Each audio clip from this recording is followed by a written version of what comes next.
Hello, Lorenzo here. Welcome back, KSP Next, episode 16, where we have a new rocket. Let's have a look at it. Here it is on the launch stand, and it's actually gonna try and send a probe to Mars. Lifting off on 13 engines, the RT-203, and immediately we have a partial failure. One of the 13 is delivering decreased performance, but fortunately this rocket is a go-getter and doesn't seem to care much. It blasted off at the launch pad at about 2.5 Gs. That's pretty fast. As you can see, we're picking up speed way quick and proceeding through the cloud layer. Now, fun fact, this rocket in its semi-final configuration was 1,000 tons on the launch pad, about half that of a Saturn V, but our launch pad only supports 800 tons at the moment, so all the launches that are coming up until we upgrade the launch pad, which costs $1 million, so we'll have to save for that for a bit, they will actually have an underfueled first stage, so this rocket could do better. Now, speaking of this rocket, let me tell you what I did. I basically took the RT-203 engine, which is the best performing first stage engine I could find in our current technology tree, and put that on a procedural tank, and then basically said, well, how much fuel can we put in, and what's the reasonable and what works. Now, if you saw the live stream, the solution to that was that this way of doing things would melt my computer. So this time I said, alright, we're going to use the thrust blade, we're going to get 13 engines, that's pretty big, and we're just going to put enough tankage on that to run that for the engine's rated burn. Now, just a quick intermezzo back to the scene here. The first stage is about to burn out just 2 minutes and a few seconds after firing, and you can see the rocket is pulling 15 Gs. That's probably going to be problematic for the crewed variant, so we might have to rig up some action groups to shut down a few engines halfway through the burn, or of course make bigger second stages. Anyway, this first stage really did a bang-up job. We're at just under 5 kilometers per second. And our new boilerplate second stage is coming up now. That has, if I recall, about 8 and 1 in the center, 9 engines. These are the gas generator, kerosene, liquid oxygen engines that we've been using on upper stages for a few episodes now. They are the ones that offer high specific impulse, very low thrust, that's why we have 9 of them. Pretty long burn time of 5 minutes, and they have 5 restarts. Now, coupled with the cryogenic fuel, which will boil off over time, this is a good second stage option for the technology we're at. 5 restarts basically gives us all the freedom to time our burns, make our initial Earth orbit just the way we want to, and then save a restart for the beginning of the interplanetary or lunar or whatever the destination is ejection burn, because this stage still has quite a lot of delta V, about 6 kilometers per second, a lot of which obviously is needed for finalizing orbit insertion, but 5 ignitions generally are enough, as is the burn time. Now, on top of this second stage, in this iteration, this is basically the first and second stage are going to be the standard additions for the coming missions.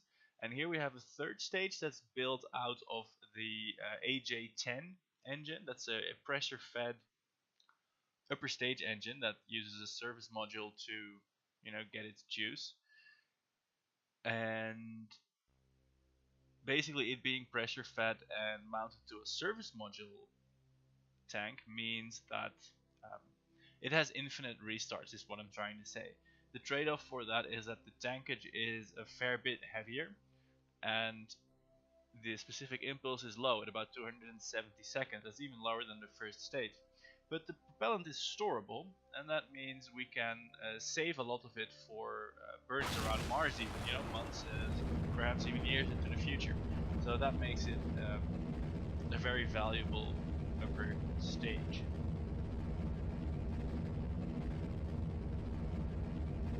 That said, this is not going to be the second stage forever. In fact, it's going to go away as soon as we can.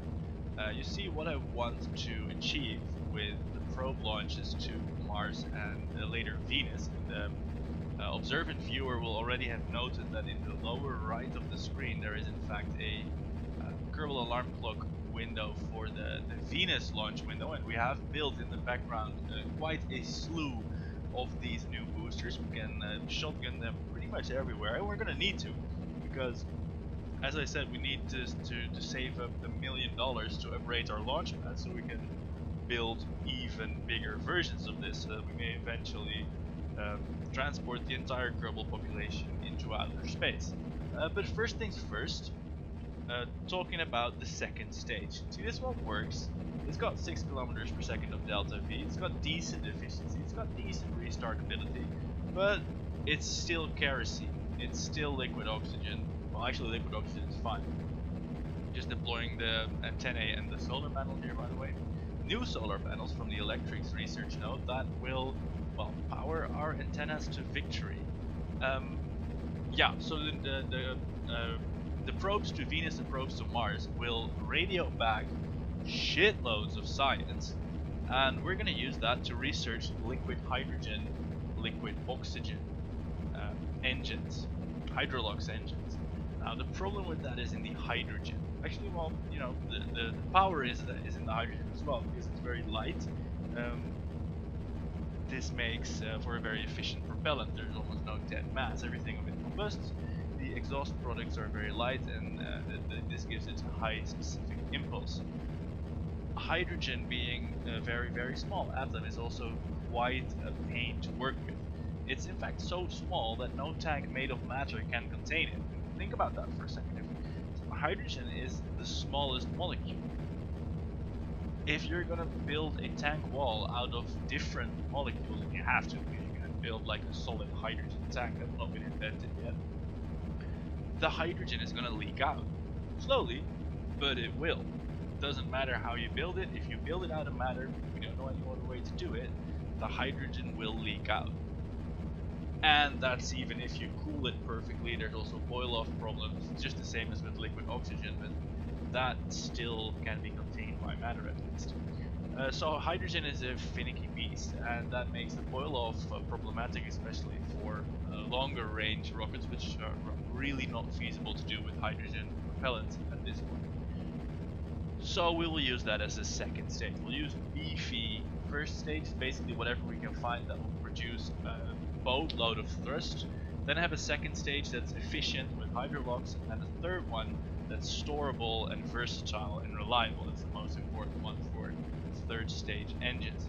Because another benefit of the rocket we built today is it has so many engines, 13 on the first stage, 9 on the second. We don't care if there's a failure. Sure, the performance will be impacted, but only marginally. Sure, the thrust will be off-center, but the gimbals can compensate. That's all fine. So that's really a strength of big rockets. You've got engine out capability, especially with the second stage.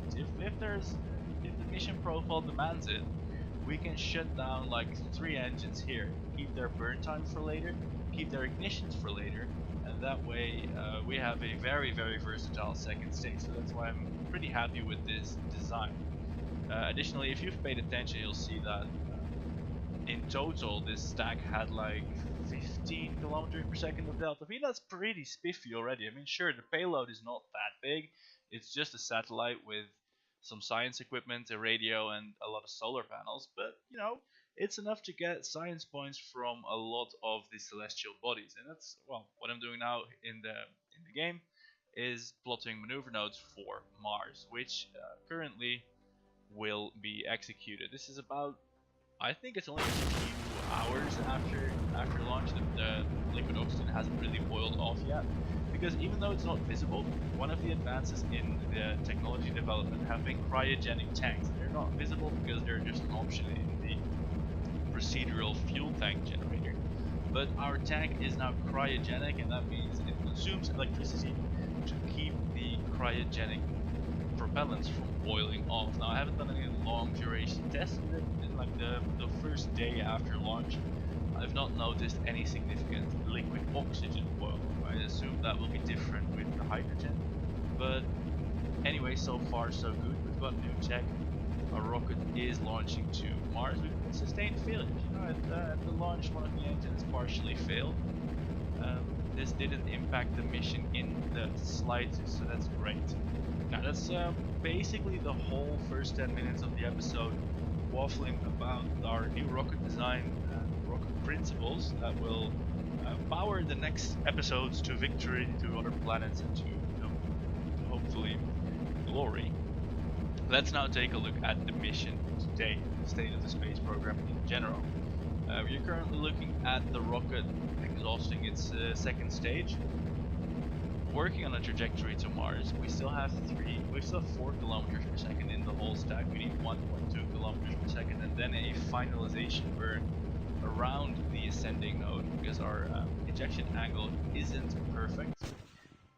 See, we have another partial failure there, but this one really doesn't matter because the stage has run out. Separating, igniting the hypergolic upper stage. As I said, this one has infinite restarts.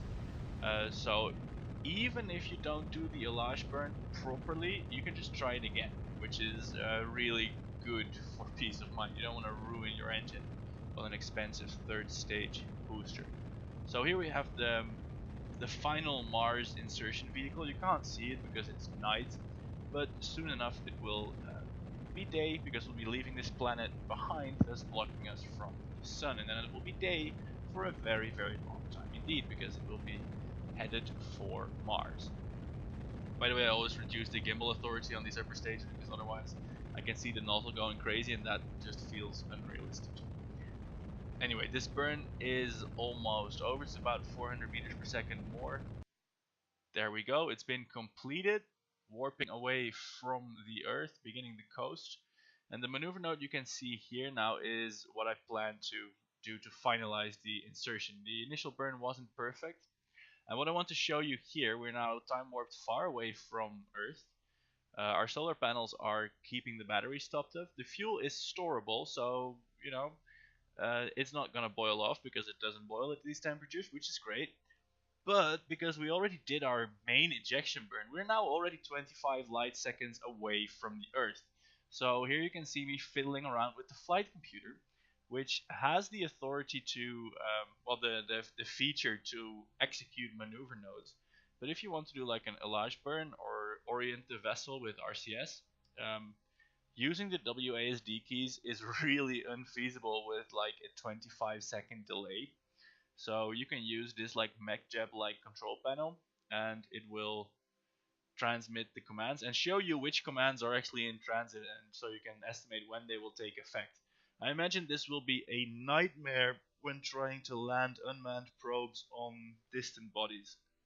So we probably have to either use MechJeb for this or some very clever maneuver noding or parachutes. Obviously from Mars that's not really going to work, or we have to build something really, really sturdy.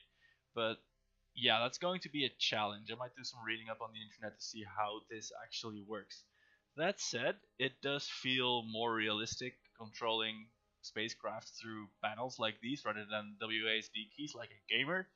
Now I feel like a rocket scientist and a mission control planner, which I think will get frustrating after a while. After all, I am a gamer, not a mission control dude, but it's nice to feel like a mission control dude. I said the word mission control dude way too often. I'm gonna stop saying mission control dude. Mission control dude. Mission control dude. I don't think I can say anything else for the rest of this video. Mission control dude. Anyway, the maneuver node will execute in 10, 9, 8, 7, 6, 5, 4, 3, 2, 1, execute. And oh my god, imagine if the fuel wasn't stable or something. You'd have to wait, well now it's 20 seconds, but it might as well be 15 minutes. That's not great. I anticipate lost vessels and much woe because of this. But to summarize this burn, it went flawlessly. The flight computer did its job, and our first probe is on a confirmed approach to the planet Mars. With that, we have validated our new rocket, and I hope to see you in the next episode. Use these links and buttons and stuff and things to get announcements when it happens. The footage is all there, so it shouldn't be too long. For now, thanks for watching. Hope you enjoyed. See you next time.